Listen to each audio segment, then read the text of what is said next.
tonight is a very special night. As some of you know, if you don't know, we have been for 7 years training young adults in what we call leadership, personal development, serving leadership. And it's called TLT. If you look over there, I hope you spend some time on the break later or even after looking at the tables. There's a lot of information there for you to learn what we do. Elev8Life was formed in 2015, and it's an educational foundation to bring information to people for two specific purposes. For people to learn their identity in God and to walk in their purpose at a young age. And I just really felt so passionate that I wish I had this kind of training when I was young. So I started this for all the young people in my life, and this is our 8th year. Elevate, number 8. Yeah, it's really exciting. I can't believe it's been 8 years. So every year at the end, we do a parenting event and like a graduation, and every year I hear, when are you going to do this for adults? I'm like, oh, yeah. God called me to work with young people. Nah, no adults. But it's time. And one of the things that I'm really passionate about is the scripture. There's 2 places in the Bible, it may ring a bell for you, that says it's turning the hearts of the parents to the children and the hearts of the children to the parents. And that's really my biggest burning desire right now, is to see family restoration, healing, not just for broken families. I'm from a divorced home. You'll hear a little bit about that later. But even for people who say they have a healthy, happy home, there's still things that we have to overcome. And as far as I'm concerned, the litmus test is the fruit of the Spirit. If you are walking in abundant fruit of love, joy, peace, you know all those, especially the last one, self-control, that none of us like that one. If you have that abundantly in your life, awesome. If you need to grow and mature in 1 or 2 of those, that's what Elevate8Life is all about. Relationships matter. And like I said, this is about turning the hearts of the parents to the children. So who's familiar with that scripture? Yeah, I think it's for this day and age in history, it's very, very important. So, okay, let's take a look at this. This is the goal for tonight. In any event, it's nice to know the outcome. My goal tonight is that families would understand patterns of unhealthy relationships, how it affects your health. Jeff went over that a little bit. The impact of stress on emotional, spiritual, and societal health. That's a big thing as you're looking around and seeing, especially the young people. How about some strategies to restore communication and heal relationships, like the tool that you guys did? Who finished their profile? Who's here tonight? Oh, great. Did you enjoy it? Did you guys get to read it? Isn't that fun? Make sure you have a date night. On Mother's Day, we sat with the whole family, and we read our frostbites, and we read our fertilizers, which is like your love languages and what not to do. So that's really helpful. And then tools for effective and practical relationship maintenance. Now, I just want you to see some statistics, because I think these are alarming. If you look at society right now, 18% of adults have a mental health condition. And that doesn't mean like something severe. It could also include just occasional depression and the whole range. Everything is in that bracket. Okay? Nearly half have co-occurring substance disorders because they're dealing with it with substance. Not everybody wants to go get diagnosed or treated from a professional. A lot of times they just keep it inside and they deal with it. And that's unfortunate because then they turn to substance. That's 43 million Americans, 9.6 million experiencing suicidal ideology. Maybe they've thought of it. Maybe they've, and not told anybody about it. And then what about our young people? If you look at the healthcare with young people, and a lot of them are not really getting help. They're not telling their parents. They're maybe telling a friend, maybe. But if you ask young people today, they'll say, oh, yes, I have a friend who has tried to commit suicide. I have a friend who cuts. I have a friend who, they get high all the time because that's their best way to cope with maybe a broken home or, a heartbreak in a relationship, whatever it is. But over 1.7 million youth with major depression did not receive treatment. So they're just kind of out there trying to deal with it on their own. Not a healthy situation. This is a recent report done by One Hope. Anybody familiar with One Hope Ministries? They did an amazing report recently. I was astounded. They asked teens to fill this in. I have experienced blank in the past 3 months. And this was during COVID, so it's pretty recent. And this is what they found out. Depression, 60%. High anxiety, 66%. pornography, 50%, suicidal thoughts, same-sex attraction, and it really wasn't much different from just an average teenager who expressed no faith in their life to a young person who said, oh yes, I'm a Christian, to one who actually goes to church and is maybe a little bit more active in their faith, which sometimes doesn't mean a lot. So it's pretty alarming, right? Would you ever think that this is the state of maybe even Christian teens in America? That's why I do what I do, because I love this young generation. I believe in them, and I remember being one of them. And so, a lot of times society puts expectations, or in the reverse, they have low expectations. And what I see from the young people today is they kind of know that the adults in their world don't think much of them. They think, yeah, what are you going to do? You're like a gamer. You're like, half the time the pants are falling down. Like different, looks and feels. And there's a lot of judgment. There's judgment from an older generation to a younger generation, and younger generation to an older generation. Now that's nothing new, right? We've always been like, yeah, my parents don't get me. I have different music, different clothing. Even though fashion comes around and around, right? You guys are wearing some of the clothes we wore in the 70s. It's hilarious. But it's crazy. But talking about unmet expectations, I think you guys will get a kick out of this cartoon. Can you see it? So there's a guy, and he's saying, for a fair selection, everybody has to take the same exam. Please go climb that tree. Well, that's going to be great for maybe one of the animals here. This monkey's going to be A+. What about the rest? This elephant's going to get an F. Right? Isn't this similar to the way the world is? And now I want you to start honing in on you personally, your personality. Because I don't know about you, but for me, the very first time, it was 2011, where I went to a communications course, and I learned the personality types for the first time, I was astounded. I had no clue. I will say capital letters ignorant. Completely 100% ignorant that I shouldn't look at people to expect them to do life my way. Because I thought that they should. What do you mean? Like, how come you don't see it my way? How come you don't do it as fast as I do it? Like, what's the problem here? Okay, if I lived on an island, that wouldn't be a problem. But if I'm a wife, if I'm a mom, or even if I'm a daughter. And so I realized where there were downfalls in relationships in my life. But one of the things that is a real issue for me is seeing how people will just settle. They'll settle for average relationships. They'll settle for average in a lot of ways in their life. They'll settle for average health, an average marriage, average parenting. Anybody want to be average? Average in this country is being on about 5 meds by the time you're maybe 55 or 60. Average is divorce. Average is colon cancer. Anybody like average? You don't like average, right? I think this is a great video that I want to show you guys. It's out there. It's that voice in your head, making sure you sleep through that yoga class, convincing you that one donut hole couldn't possibly lead to another. Average. Average blames the camera for those extra 10 pounds and sets the treadmill on mosey or stroll or loiter. Need an excuse? Average has them all. Skip the gym. It'll probably be too crowded anyway. Average. Yeah, take it easy there, fella. Average has memory issues. I forgot to work out. And memory issues. Workout. Its crowning achievement?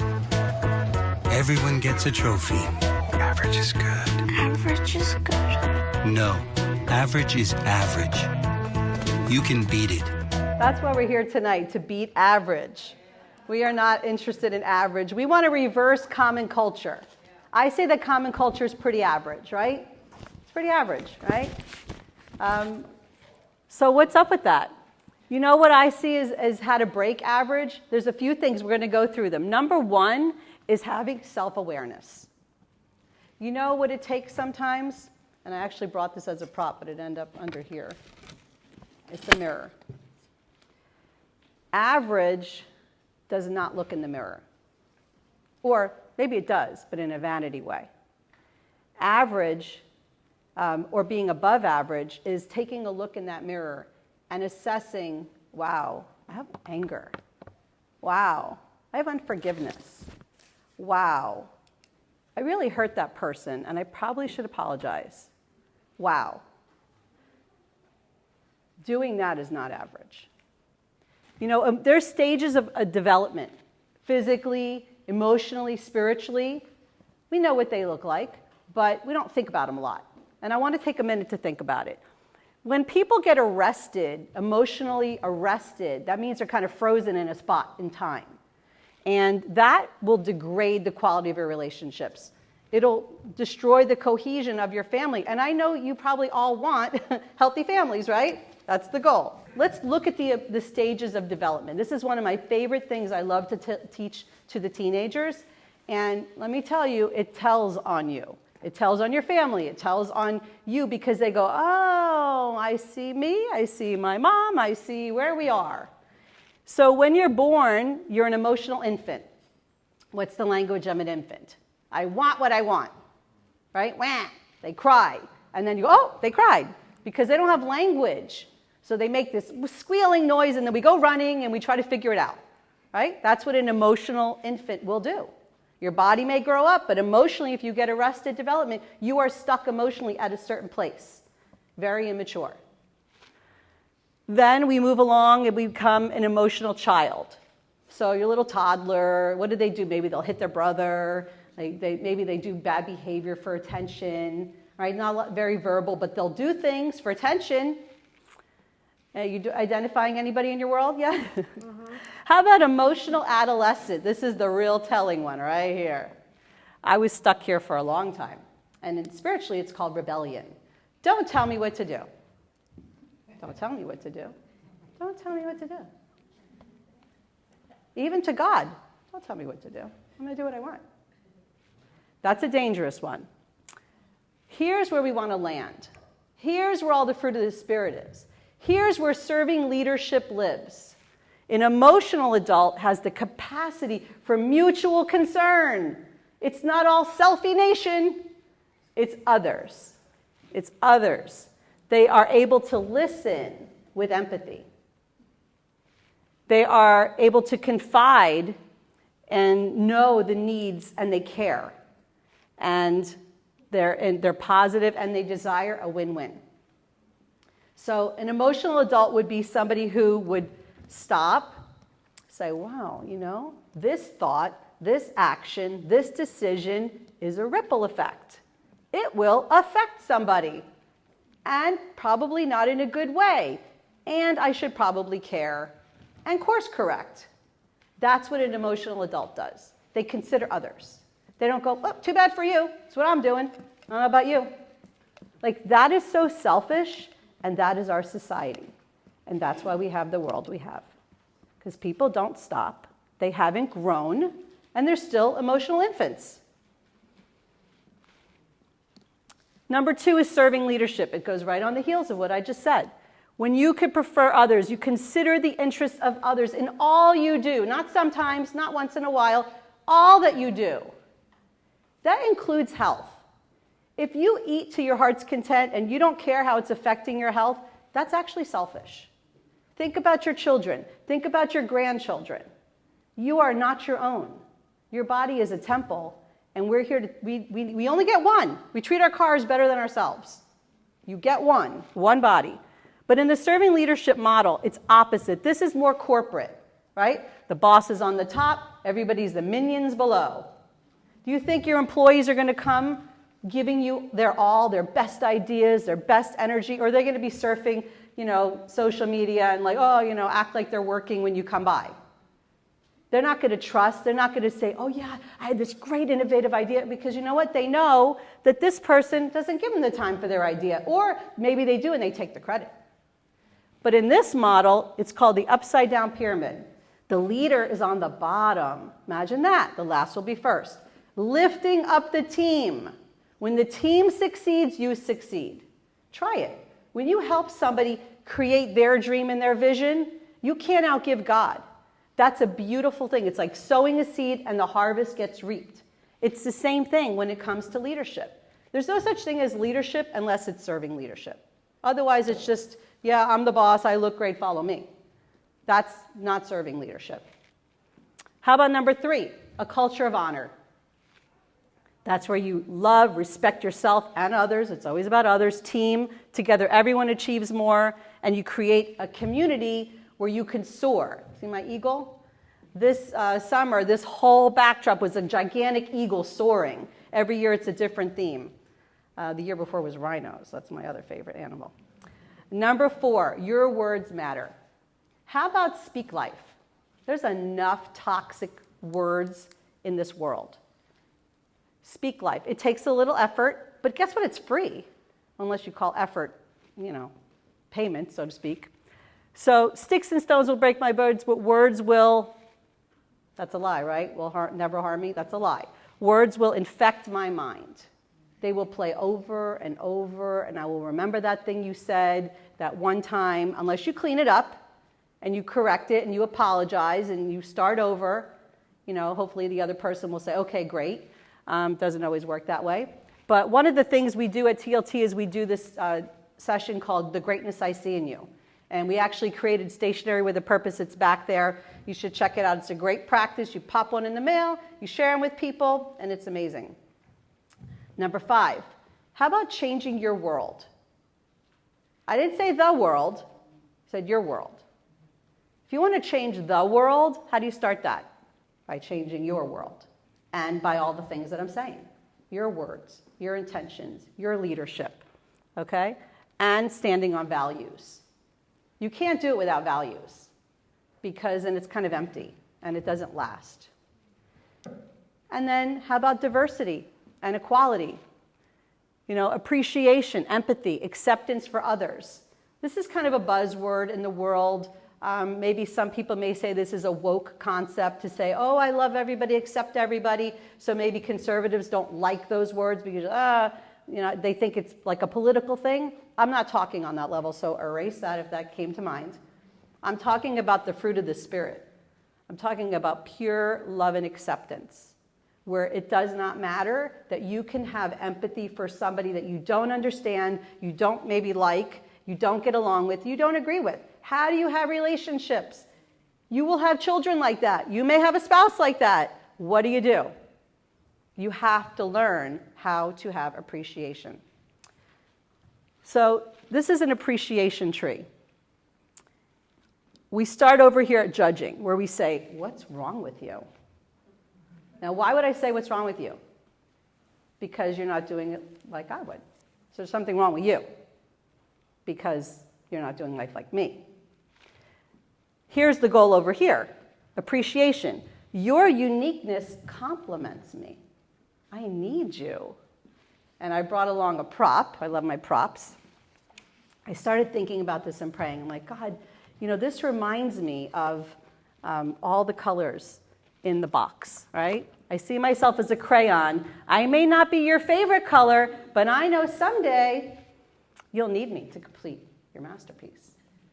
So if we only used the pinks and we ignored the blues and the greens, we're kind of gypping ourselves, right?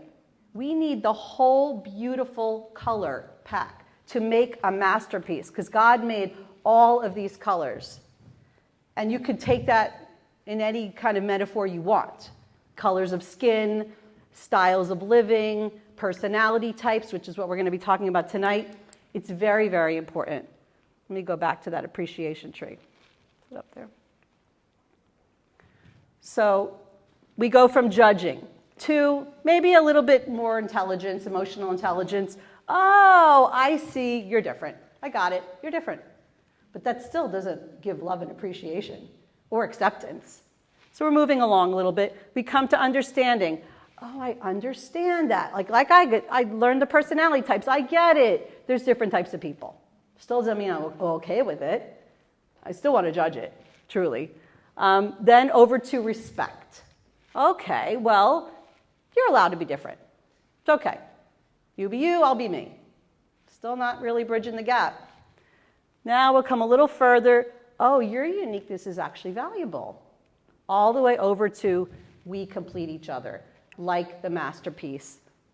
So I want to tell you a little story about appreciation in my life. This is my mom and me when I was a little girl in New York. Yeah. My mom, she was, at the time, I would say probably a professional shopper, and she loved to dress us up like head to toe perfectly, and she just wanted to be a mom. She loved everything about being a stay-at-home mom and just loved it. But, you know, life goes on, and her and my dad, I'll say, had no tools for relationship, and they did not have God in their life. We were raised Italian Catholic. My father, his parents were immigrants from Italy, grandma and grandpa, and this picture was like a frozen moment in time for me in my life, because it was right after this that my parents got divorced. And it was a really ugly divorce. Took about 10 years in the courts. A lot of hatred, a lot of fighting over custody, over property, over just pretty much everything. Because they didn't have tools like we're talking about tonight. And they didn't have the Holy Spirit to push them to do the right thing. And probably other things, emotional, lack of emotional intelligence. So after this, my parents got divorced. My mom decided that she hated men, and in particular my dad. So if you looked up hatred in the dictionary, it would be like, for her, it would be like my dad's picture. And it was very, very ugly, and we were the casualties. It was me, a brother, and a sister, and yeah, it was really, really hard to navigate that. And they didn't get us any help to navigate it, so I don't ever remember talking to a counselor or anybody who helped us with the feelings or anything to move along in that process. So fast forward, you know, you grow up, you move on, you make the most of it, and you become an adult. Now you're trying to make your own decisions. Well, back then, I made a lot of unconscious decisions. I don't know if you guys know that, but things happen in our life and we make it up what it means. This is another life-changing thing that I learned in some of these seminars that I went to, was things happen in your life and then you make a meaning out of it. So for me, my parents got divorced, but that wasn't only it. Then my dad got married 3 more times.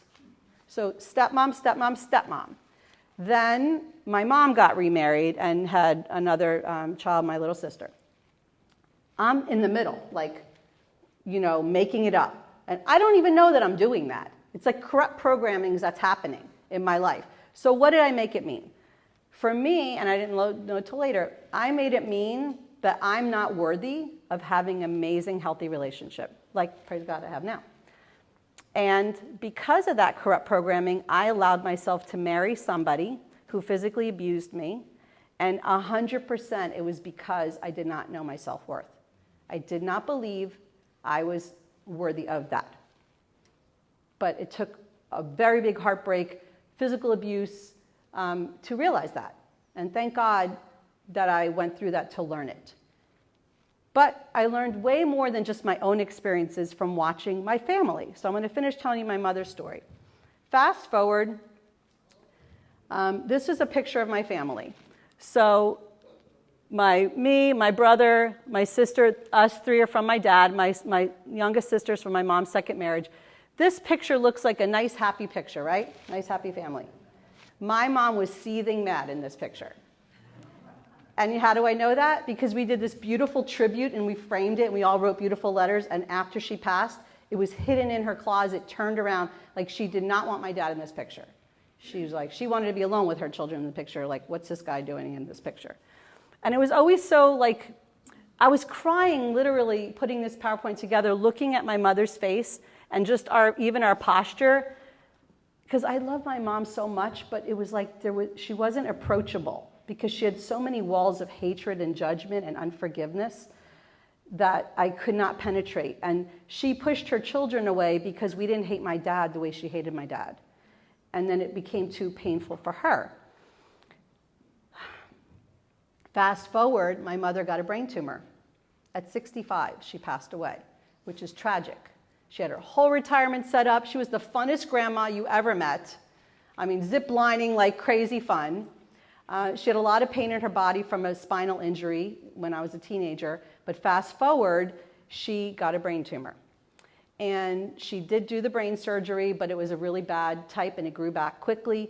And during that time of rehab and us being there to support her as a family, this is her with 13 grandchildren that all loved her. She was the funnest ever, I'm telling you, the funnest.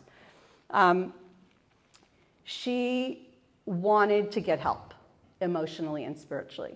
I think she knew, and she didn't want to face God with the condition of that darkness in her heart from hatred and unforgiveness.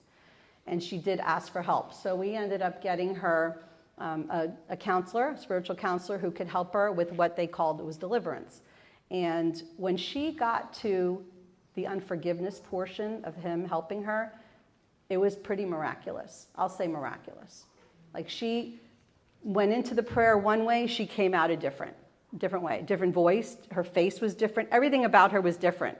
And then for about 3 months, her and my dad, well, not even that long, it was like they were dating. It was crazy. And I'll tell you why, but let me go to that quickly. So it was really crazy. So she, after that day that she just got healed and set free of all this hatred and everything, she goes, call your father. I have to see him right away. I'm like, you hate him? What do you mean you want to see him? She's like, no, I need to see him right away. I'm like, I call my dad, I go, Dad, you better show up with some roses, make it good, because this is something. And he shows up with these roses, and there is a video in here. I wonder if it will work. First date. Oh my. Oh, okay, that was after. That's the wrong video. Wait.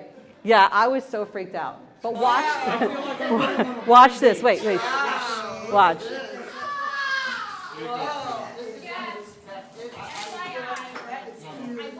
Watch how she touches him. She won't let him go. He almost falls.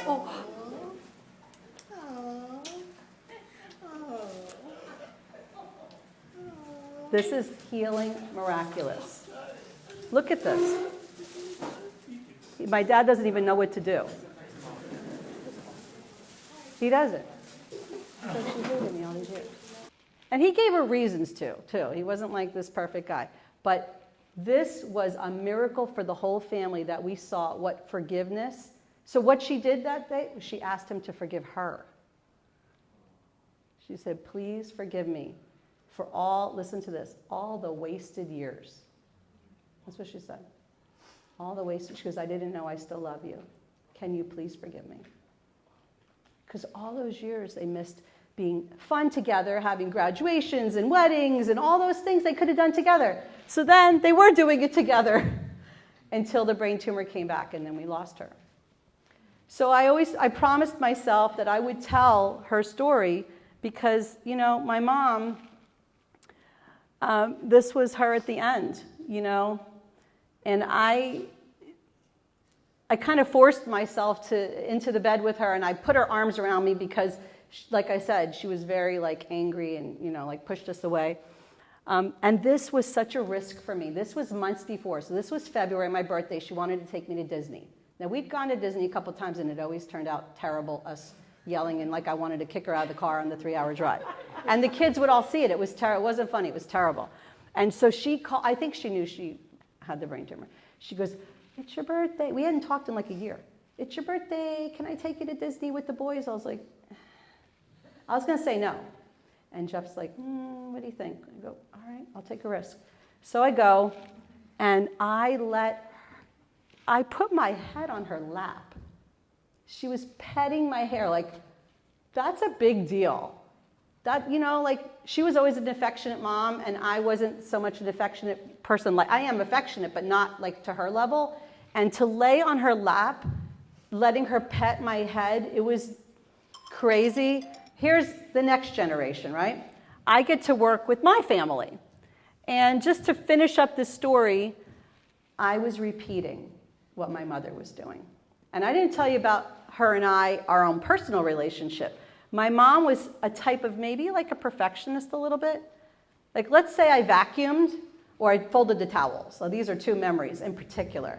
If I didn't vacuum like a perfect artichoke shape, do it again. If I didn't fold the towels like they looked like they were from Macy's, like stacked perfectly, do it again. And I felt like it was so unreasonable. And then as I would get older and I became a believer, she led our whole family to the Lord. And I would tell her, like, God put it in me. I had dreams to travel, and not because of, like, who remembers Lifestyles of the Rich and Famous? It wasn't because of wealth and seeing the world like riches. I just was so interested in other food and other cultures and seeing architecture, and I just thought that was cool, like backpacking even, not like fine hotels. And she would say, oh, that's so materialistic. Why do you want to do that? Like, she would put me down and say, oh, one day your husband and your children are going to run away from you. And she would say these curses over my life, and I never understood why. But fast forward, now that I have these tools, I wish I had them when she was alive. So now that I'm a mom and I had children, when my oldest son, Isaiah, right there, was about 11, I think that was right around when I was starting to take these seminars. And I think God did it for him.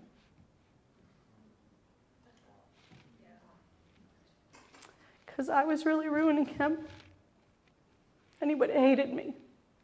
And he would have been like, glad that's over, just like I was with my mom. I couldn't wait to leave. I ran away from home at 15. I couldn't live there anymore. I would take 2 Tylenol on my way home for the headache I was going to have from arguing with her.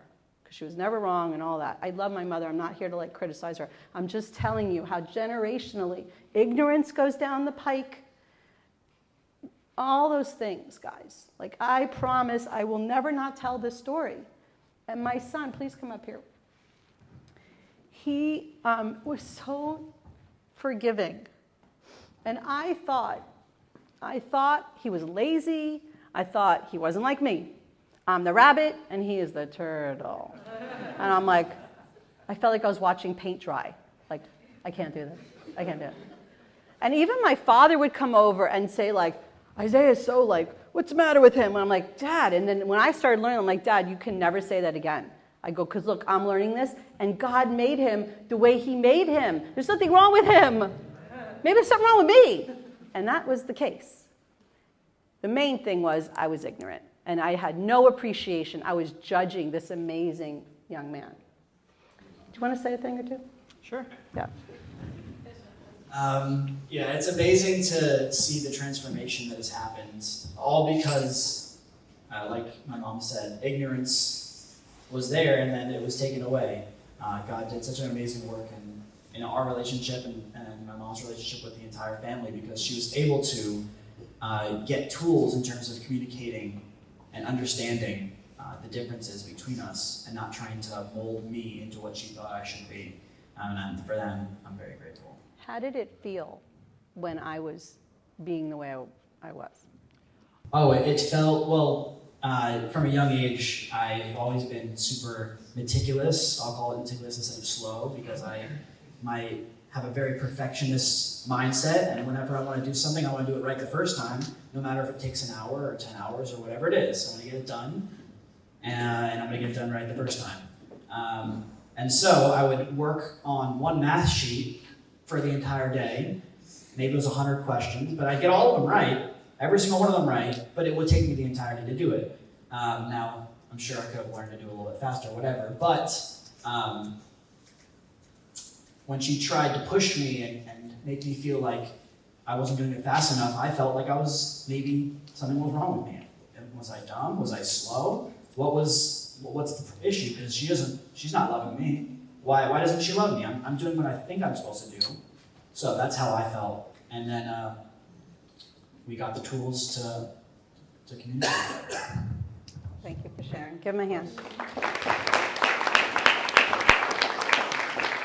We're going to go on a break for about 10 minutes, and then when we get back, we're going to get into a fun workshop portion. But before we go, I just want to tell you an amazing part of this story, because it really was a God revelation.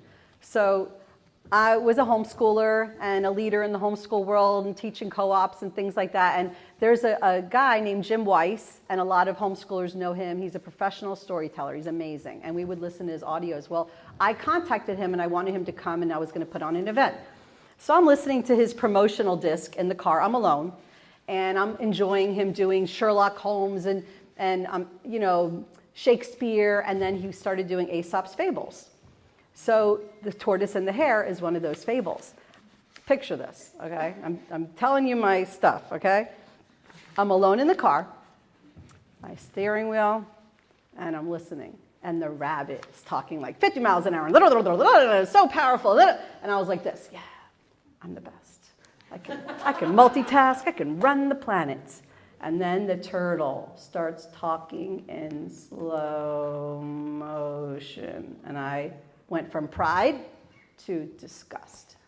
Like, it was like a visceral experience. Like, I was like, ew, ew.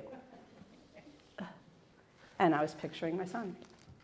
And I was throwing him under the bus in my mind. And I was alone in the car. And the Holy Spirit came in the car. And I don't know if you've ever had a spiritual encounter, but this was real. And I felt his presence come across my body and kind of hover in the passenger seat. Every hair on my body was like, ding, and tears started pouring out of my eyes. And I pulled over the car because I couldn't drive like that. And I was like kind of looking like this, like, get my full attention. And in my heart, what I heard, nothing audible, was, oh, so you despise my creation? The turtle? Really? Why? Because he's not you? Not good enough? Because he's not you? Guess what? I have a plan for him. I created him. He's my creation. You don't even know what I made him for. You're supposed to be shepherding him. You're his mother. You're supposed to know his strengths and stoke the flames of that. You're not supposed to make him feel like a loser. Now I'm feeling like a major loser. I'm like, what kind of mother am I? It was pathetic. Talk about a wake-up call. Learning this in a seminar is one thing. Having an encounter with God's another. And it was the best gift God ever gave me. And it's what drives me every day to teach this kind of stuff. Because it's such a simple tool. And the punchline. Who won the race anyway? How embarrassing. The turtle won the race. Why do I think I'm so great? Oh my gosh. So I go home, I scoop him up in my arms. We had a big trampoline at the time. I'm like, want to go talk on the trampoline? I have something really cool to tell you. And this all happened because he wanted to run track. Florida, January, February, March, the best months of the year, all his friends. But in the homeschool world, you have to run track during the day, like 12 to 2. How are you going to do that? You're not even done with your math till 8 p.m. and you're a homeschooler. Like, I'm just scratching my head. I didn't want to say no, but I couldn't logically come to terms with how we would leave the house from 12 to 2 every day and do track. Like, I was like, I don't know. How's that going to happen? So I bring him on the trampoline. I go, guess what? You're running track. He went, I am? Oh my gosh, really, Mommy? Really, really? I go, yep. Guess what else? I said, I need you to forgive me. I said, you're amazing just how you are. And I need you to forgive me for the past, for the present, and the future. Because I still may twitch when things are slow, but that's okay. Because you have a plan and a purpose, and I'm here to help you. And guess what? You're a gift to me. Because I need to chill, and you're that tool for me to chill.